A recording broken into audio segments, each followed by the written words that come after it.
Assalamualaikum warahmatullahi wabarakatuh. Selamat malam teman-teman semua. Apa kabarnya hari ini? Sudah siap untuk menyimak pembelajaran prakarya kali ini? Pastikan kalian sudah menyiapkan buku dan alat tulisnya, dan jangan lupa berdoa dulu ya sebelum kita memulai belajar. Pada malam hari ini Ibu akan menjelaskan materi pada modul 14 mata pelajaran prakarya mengenai pengolahan pangan hasil peternakan dan perikanan bagian kedua, yaitu pengolahan pangan dari bahan setengah jadi menjadi olahan pangan siap saji. Pengolahan pangan hasil peternakan dan perikanan bagian 2 ini merupakan materi kelas 9 untuk pendidikan kesetaraan paket B. Sebelum Ibu menjelaskan materi ini lebih lanjut, Ibu ingin bertanya kepada kalian, pernahkah kalian membuat atau mengkonsumsi nugget ayam atau nugget ikan? Jika kalian pernah membuat atau mengkonsumsi salah satu di antaranya, maka hasil pangan tersebut merupakan pengolahan pangan dari bahan setengah jadi menjadi pangan siap saji. Pada modul sebelumnya, yaitu modul 13, tentang pengolahan pangan hasil peternakan dan perikanan bagian pertama, Ibu telah membahas mengenai pengolahan bahan pangan, yaitu mengubah bahan mentah menjadi bahan setengah jadi.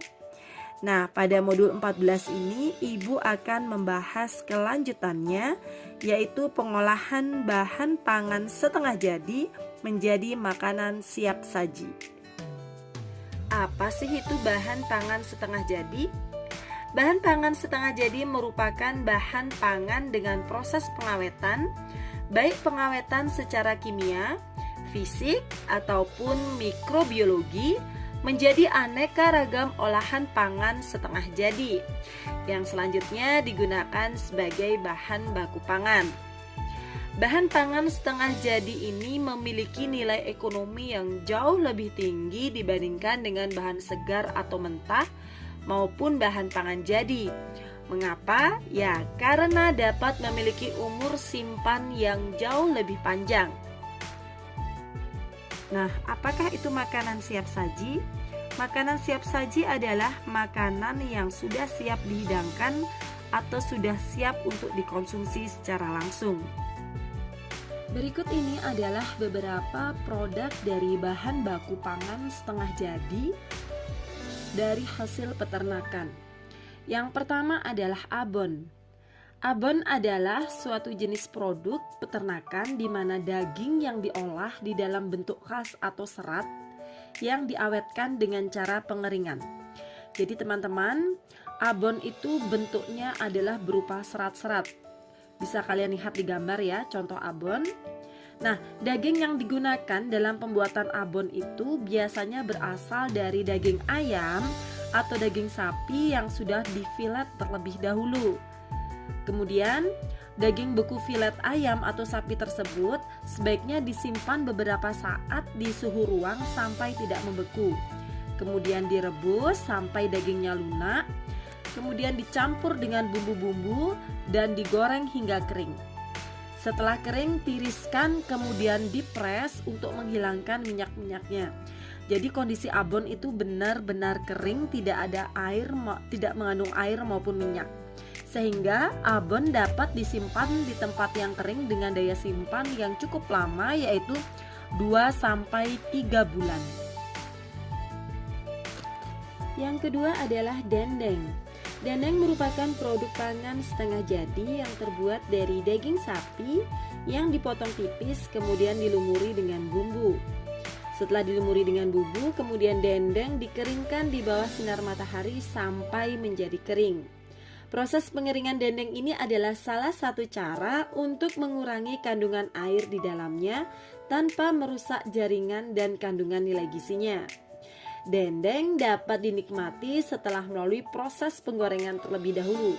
Jadi teman-teman, setelah dendeng dijemur hingga kering, itu harus digoreng terlebih dahulu agar kalian bisa menikmatinya secara langsung. Gambar dendeng bisa kalian lihat pada gambar ya, pada foto yang ada di slide. Yang ketiga adalah bakso. Bakso adalah produk setengah jadi dari hasil ternak yang dibuat dengan pencampuran dari daging sapi atau daging ayam. Kemudian dicampur juga dengan tepung tapioka, bumbu rempah, telur, es, kemudian digiling halus dan dicetak bulat-bulat. Setelah itu direbus hingga mengambang dan ditiriskan. Bakso dapat dikonsumsi langsung atau dapat disimpan di freezer dengan menggunakan kantong plastik. Bakso dapat dinikmati dengan cara diberi kuah atau dengan dibakar atau juga menjadi bakso goreng. Siapa di sini penggemar sosis telur? Nah, sekarang contoh yang keempat adalah sosis. Sosis merupakan produk bahan setengah jadi dari peternakan maupun perikanan yang sangat digemari oleh anak-anak. Tidak aja anak-anak ya teman-teman, orang dewasa pun kadang suka menikmatinya. Nah, saat ini sosis banyak digunakan dalam berbagai makanan, bisa digunakan sebagai topping ataupun sebagai bahan utama. Sosis telur tadi adalah salah satu produk cemilan yang banyak digemari. Sosis telur adalah sosis yang cara pembuatannya tuh digulung dengan telur, kemudian digoreng dan bisa dinikmati biasanya dengan saus sambal. Selain rasanya yang enak, sosis telur ini juga mengandung protein hewani yang tinggi. Karena selain mendapatkan dari sosisnya yang dari ayam, daging ayam maupun daging sapi ataupun ikan, juga didapat dari telur ayamnya ya proteinnya. Nah, cara menikmati sosis telur ini bisa digoreng atau dibakar. Nah, contoh gambar sosis telur bagi yang tidak tahu bisa kalian lihat di gambar berikut. Sekarang kita menuju pada produk dari bahan pangan setengah jadi olahan hasil perikanan. Yang pertama adalah surimi. Nah, olahan surimi ini sudah Ibu jelaskan banyak pada modul sebelumnya, yaitu pada modul 13. Kalian bisa buka-buka kembali modul 13 atau melihat video Ibu pada modul 13. Jadi Ibu tidak akan menjelaskan banyak mengenai olahan surimi. Ibu akan menuju ke contoh yang kedua, yaitu bakwan ikan. Bakwan ikan ini berbahan dasar surimi yang ditambahkan dengan irisan tipis sayuran, baik berupa wortel biasa yang digunakan dan sedikit rempah-rempah untuk menambah cita rasa. Kemudian setelah dicampur dimasukkan ke dalam cetakan yang berbentuk tabung ya, bentuk tabung ya. Dan setelah dikukus hingga matang, bakwan ikan tersebut dipotong-potong tidak terlalu tipis juga tidak terlalu tebal, bisa dilihat dari foto. Nah, jadi dia bentuknya bulat-bulat karena hasil potongan dari bentuknya dari cetakan yang berbentuk tabung. Nah, bakwan ikan ini dapat dinikmati dengan cara dibakar ataupun digoreng. Contoh yang ketiga adalah fish katsu. Nah, fish katsu merupakan makanan Jepang yang berbahan dasar ikan dari hasil filet ikan. Nah, fish katsu ini bisa dimakan dengan nasi ataupun dijadikan camilan. Kandungan protein ikan dan omeganya yang tinggi menjadikan fish katsu sebagai makanan yang menyehatkan dan banyak digemari.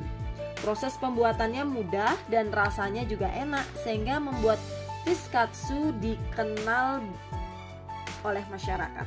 Nah, jenis ikan apapun bisa digunakan asalkan dia berukuran besar dan dapat difilet. Cara menikmati fish katsu yaitu dengan cara digoreng terlebih dahulu. Nah, contoh gambar fish katsu bisa kalian lihat pada foto ya. Sekarang menuju contoh yang terakhir yaitu stik ikan. Nah, ikan sendiri terkenal dengan salah satu bahan makanan yang kaya protein dan omega 3. Jadi semakin banyak mengkonsumsi ikan tentunya akan membuat tubuh kita menjadi lebih sehat. Stik ikan ini biasanya menggunakan ikan air laut. Kenapa? Karena memiliki daging yang lembut dan enak. Tetapi apabila menggunakan ikan air tawar atau hasil budidaya ikan, tidak jadi masalah. Kenapa? Karena hasilnya akan tetap enak dan bergizi. Nah, setelah kita mengetahui contoh-contoh produk makanan setengah jadi hasil peternakan dan perikanan. Sekarang Ibu akan membahas mengenai teknik pengolahan bahan pangan ikan maupun daging. Teknik pengolahan bahan pangan ikan maupun daging itu merupakan cara mengolah bahan makanan menjadi hidangan yang siap untuk dikonsumsi dengan cara memanaskan bahan makanan tersebut agar bahan makanan tersebut aman untuk dikonsumsi. Mengolah bahan setengah jadi menjadi makanan ada beberapa tahapan yang terdiri dari berbagai macam teknik pengolahan bahan pangan baik untuk ikan maupun daging. Apa saja tekniknya? Yang pertama adalah teknik merebus atau boiling. Merebus adalah melunakkan atau mematangkan bahan makanan dalam cairan. Cairan tersebut bisa berupa air putih biasa, kemudian air kaldu, air santan ataupun susu dengan temperatur kurang lebih 100 derajat Celcius. Bahan makanan harus terendam dalam cairan. Fungsi cairan untuk mematangkan bahan makanan tersebut. Jika temperaturnya berkisar 85 sampai 96 derajat Celcius dan cairan yang digunakan untuk memasak ikut dihidangkan bersama makanan, maka teknik ini disebut dengan poaching. Kematangan bahan makanan tidak boleh terlalu lunak agar kandungan vitaminnya tetap terjaga. Alat yang digunakan untuk merebus biasanya menggunakan panci. Teknik yang kedua adalah mengukus atau steaming. Mengukus adalah memasak bahan makanan dengan uap panas dari rebusan air yang ada di bawahnya, dan bahan makanan atau masakan tersebut tidak menyentuh air yang menghasilkan uap tersebut. Jadi bahan makanan tersebut diletakkan dalam suatu tempat, lalu uap air tersebut disalurkan di sekeliling bahan makanan yang dikukus. Biasanya menggunakan alat seperti langseng atau dandang, kemudian panci dan kukusan atau klakat. Teknik yang ketiga adalah menggoreng atau frying. Menggoreng adalah metode memasak dengan cara memasukkan bahan makanan ke dalam minyak panas.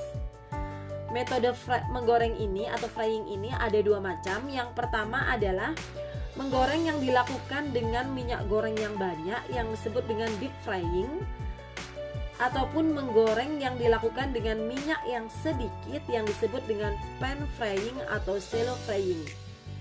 Nah, contoh yang menggunakan teknik menggoreng ini misalnya adalah menggoreng nugget, menggoreng sosis, dan lain sebagainya. Teknik yang keempat adalah membakar atau grilling.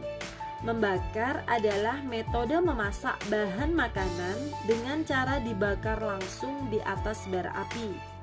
Biasanya menggunakan arang yang dipanaskan sehingga menjadi bara api.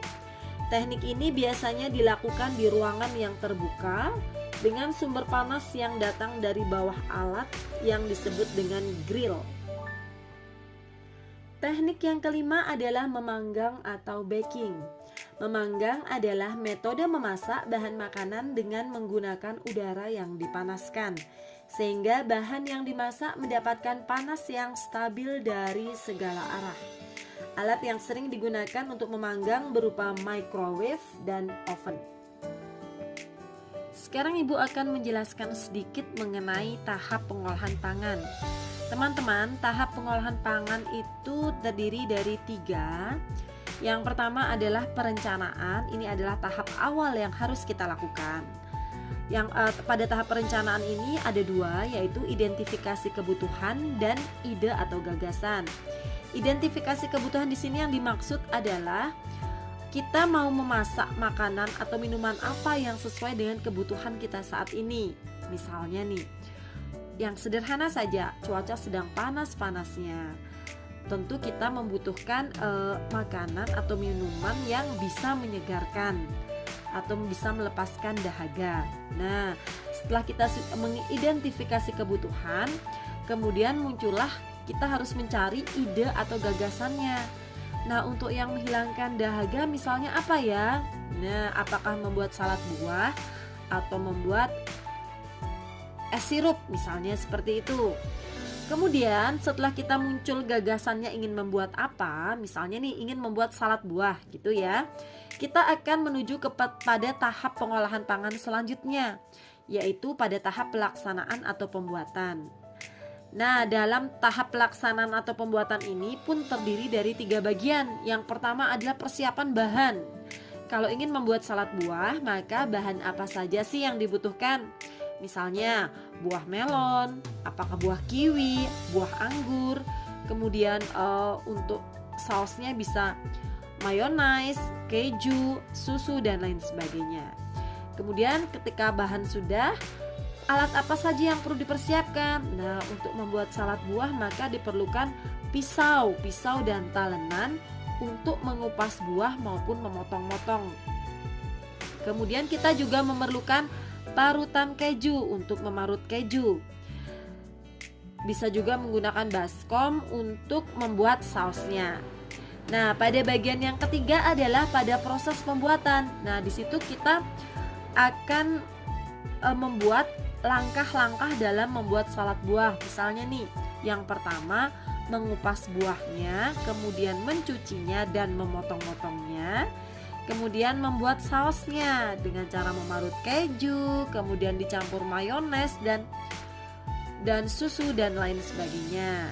Nah, setelah pada tahap pelaksanaan atau pembuatan selesai, saatnya kita melalui tahap yang terakhir, yaitu penyajian atau pengemasan. Penyajian atau pengemasan lebih rinci akan Ibu bahas pada slide berikutnya. Dalam kita melaksanakan tahap pengolahan pangan yang kedua, yaitu pelaksanaan dan pembuatan, maka kita juga perlu memperhatikan keselamatan kerja kita selama di dapur. Keselamatan kerja, apa sih itu keselamatan kerja? Nah, keselamatan kerja merupakan menciptakan suasana dan lingkungan baik, kondisi fisik dan non-fisik yang dapat menjamin keselamatan dan kesehatan karyawan, serta menciptakan ruangan di mana seorang karyawan dapat bekerja dengan baik. Misalnya untuk diri kita sendiri saja, misalnya yang tidak mempunyai karyawan ya. Jadi dalam melakukan tahap pelaksanaan, kita harus memperhatikan keselamatan kerja, kondisi fisik dan non-fisik kita dalam memasak. Nah, salah satu cara dalam keselamatan kerja kita di dapur adalah dengan menggunakan APD atau alat pelindung diri. Untuk yang bekerja di dapur, APD yang digunakan adalah yang pertama adalah penutup kepala. Kenapa sih harus menggunakan penutup kepala? Nah, agar tidak ada rambut yang jatuh pada makanan saat kita memasak. Kemudian, yang kedua adalah sepatu yang aman. Kenapa harus memakai sepatu yang aman? Agar mampu menahan dari kontaminasi minyak. Misalnya minyak panas terjatuh ke bawah. Nah, tidak akan mengenai kaki kita, tapi akan mengenai sepatu yang kita gunakan. Kemudian juga kita tidak akan mudah terpleset apabila ada minyak tercecer atau ada air yang tumpah. Nah, kemudian juga untuk bisa menahan panas dan mencegah resiko kaki terkena benda tajam. Misalnya tidak sengaja itu pisau di atas meja jatuh ke bawah dan di bawah itu ada kaki kita. Nah, apabila terlindung dari sepatu, maka kaki kita akan menjadi aman. APD yang ketiga adalah kaos tangan. Fungsi dari kaos tangan itu yang mencegah kontaminasi makanan dari bakteri maupun dari kotoran-kotoran lainnya. Dalam keselamatan kerja, selain kita harus menggunakan APD, ada yang namanya tindakan pencegahan kecelakaan kerja. Tindakan pencegahan kecelakaan kerja ini terdiri dari yang pertama adalah melengkapi dengan alat pengaman. Alat pengaman di sini contohnya misalnya seperti menggunakan APAR. APAR itu merupakan alat pemadam api ringan yang berupa tabung warna merah yang biasa ada di tembok-tembok itu ya. Nah, kemudian yang kedua adalah penerangan yang cukup.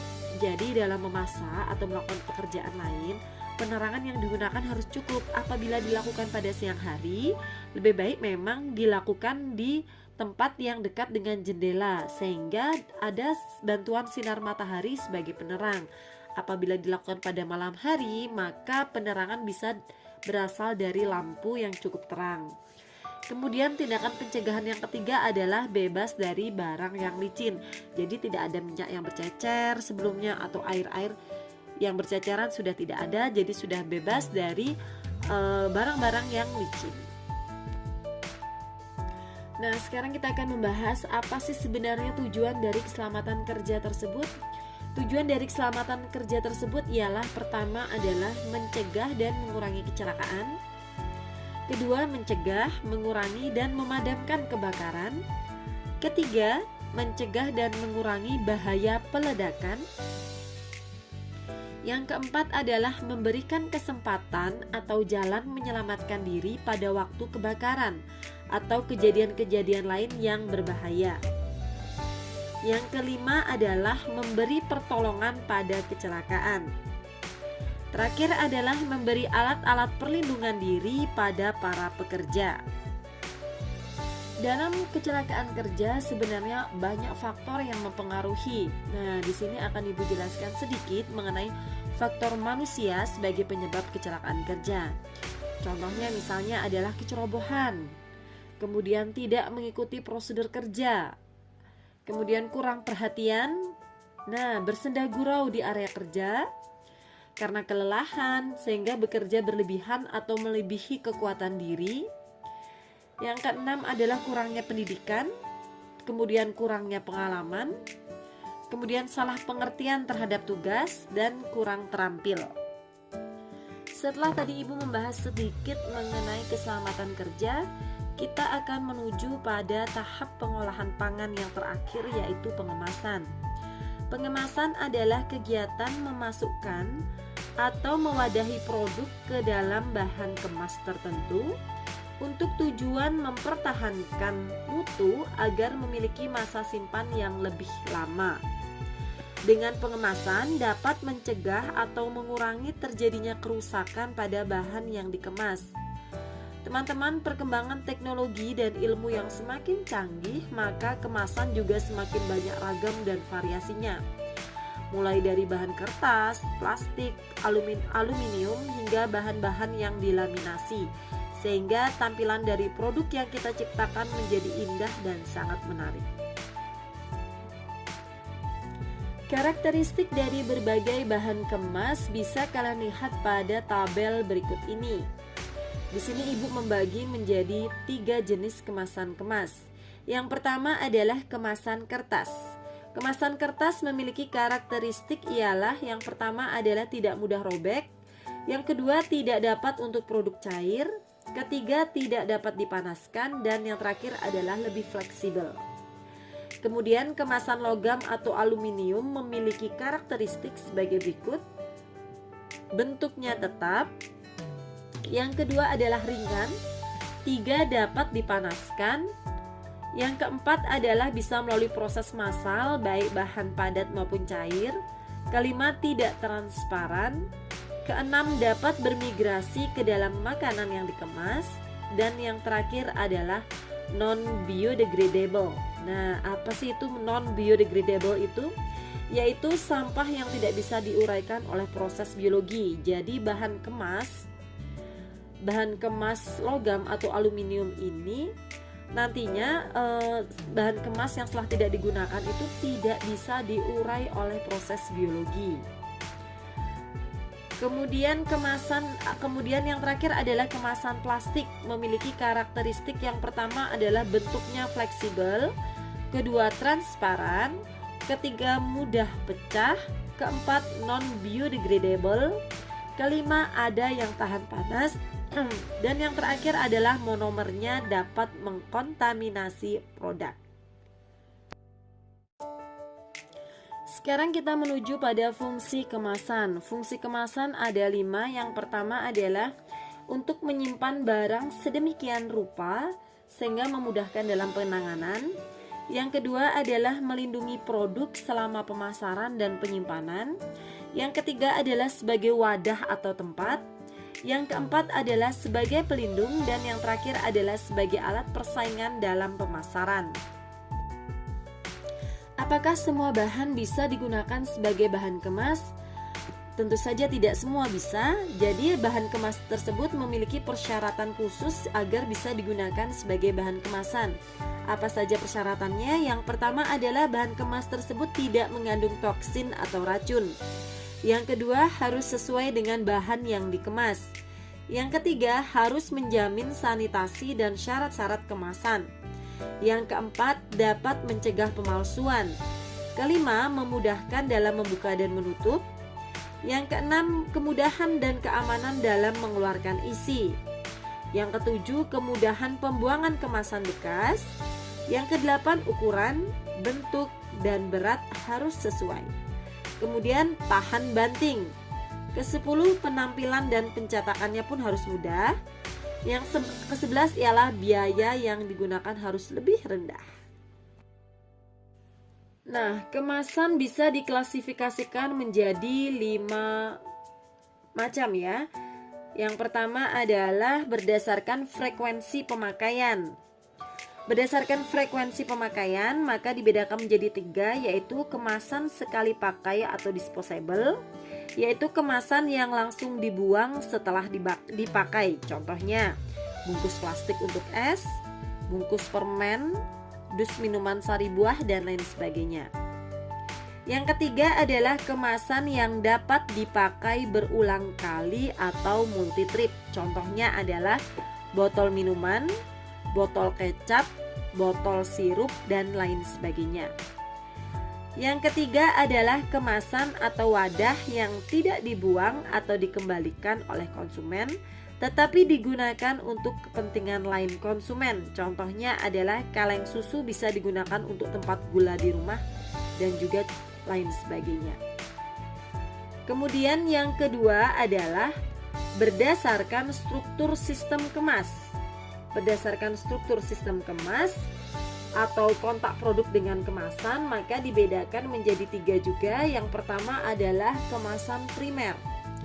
Kemasan primer yaitu kemasan yang langsung mewadahi atau membungkus bahan pangan tersebut. Contohnya adalah kaleng susu. Kedua adalah kemasan sekunder. Kemasan sekunder yaitu kemasan yang berfungsi melindungi barang yang lain. Contohnya kotak karton untuk wadah susu dalam kaleng. Yang ketiga adalah kemasan tersier atau kuartener, yaitu kemasan untuk mengemas setelah kemasan primer, sekunder, dan digunakan untuk pelindung selama pengangkutan. Yang ketiga adalah berdasarkan sifat kekakuan bahan kemasan, juga dibagi menjadi 3. Yang pertama adalah kemasan fleksibel,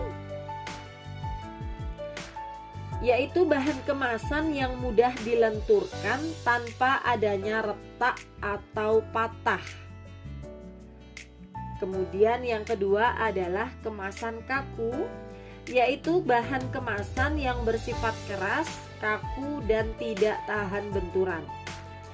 Yang ketiga adalah kemasan semi kaku. Contohnya adalah kemasan kecap, kemasan susu, dan kemasan saus.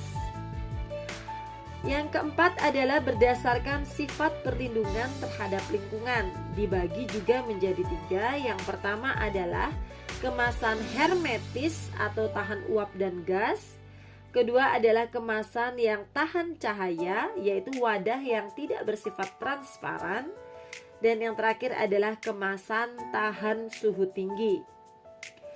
Untuk yang kelima ialah berdasarkan tingkat kesiapan pakai atau perakitan. Dibagi menjadi 2. Yang pertama adalah wadah siap pakai, contohnya adalah botol, kaleng, dan lain sebagainya. Dan yang terakhir adalah wadah siap dirakit atau wadah lipatan. Dalam pengemasan, terutama dengan tujuan yang untuk dijual, maka di setiap kemasan tersebut biasanya ditempeli oleh stiker label. Nah, ada unsur-unsur label yang baik. Yang pertama adalah dalam label tersebut mencantumkan adalah nama bahan atau komposisi. Kemudian mencantumkan juga nomor pendaftaran produk. Kemudian mencantumkan juga komposisi bahannya. Kemudian mencantumkan kode produksinya. Nah, selanjutnya mencantumkan berat atau volume produk, berapa gram, 250 gram, 100 gram, dan lain sebagainya. Kemudian ada aturan pemakaiannya. Nah, bagaimana? Apakah bisa langsung dimakan? Apakah harus dipanaskan dahulu? Dan sebagainya. Kemudian ada tanggal kadaluarsa. Nah, harus ada tanggal kadaluarsa agar kita lebih hati-hati dalam mengkonsumsi makanan tersebut. Apakah jika dikonsumsi sekarang masih aman atau tidak? Yang terakhir adalah ada cara atau saran penyimpanan. Nah, itu harus ada diinformasikan agar konsumen tahu bahan pangan ini bisa disimpan di dalam lemari es atau di suhu ruang biasa atau berbahaya jika disimpan di tempat yang terkena cahaya matahari langsung. Jadi harus ada cara atau saran penyimpanan yang baik. Alhamdulillah, selesai sudah materi modul 14 mata pelajaran prakarya mengenai pengolahan pangan hasil peternakan dan perikanan bagian kedua. Ibu berharap setelah kalian memahami materi ini, kalian bisa membuat salah satu pangan hasil peternakan maupun perikanan yang siap saji atau siap dikonsumsi sendiri di rumah. Semoga apa yang Ibu sampaikan pada malam hari ini bisa bermanfaat dan menambah wawasan keilmuan kalian. Ibu mohon maaf apabila selama menyampaikan materi terdapat kata-kata yang kurang berkenan untuk kalian. Sekian dan terima kasih. Sampai jumpa pada materi berikutnya. Selamat malam dan wassalamualaikum warahmatullahi wabarakatuh.